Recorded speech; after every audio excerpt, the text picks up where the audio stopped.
পুরুষ মানুষের সবচেয়ে বড় মিথ্যা হচ্ছে, আরে আমার সংসারে সবই তো তোমার। আমার গাড়ি বাড়ি থাকার জায়গা ব্যাংক ব্যালেন্স, আর এগুলো তো তোমার। তোমার ইনকাম করা দিয়ে কি হবে? তোমার টাকা সঞ্চয় দিয়ে কি হবে?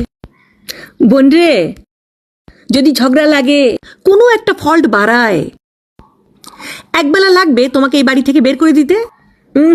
যে সংসারের জন্য নিজের মাথার ঘাম পায়ে ফেলতেছো, খেয়ে না খেয়ে দুইটা ফার্নিচার দুইটা পয়সা জমাচ্ছ, এবং তোমার স্বামী তোমাকে আশ্বাস দিচ্ছে এই সংসারের সব তো তোমার। আসলে এই সংসারে তুমি বিনা পয়সার কর্মচারী ছাড়া কিচ্ছু না। যদি সত্যি সত্যি নিজের আইডেন্টিটি চাও, গাড়ি বাড়ি ব্যাংক ব্যালেন্স চাও, সেটা নিজের ইনকাম করতে হবে আর নিজের ব্যাংকে রাখতে হবে। জামাই যেটা ইনকাম করতেছে সেটা তোমার না, সে তোমাকে দিলে দয়া দক্ষিণা দান করবে। এটা নিশ্চয় জানো।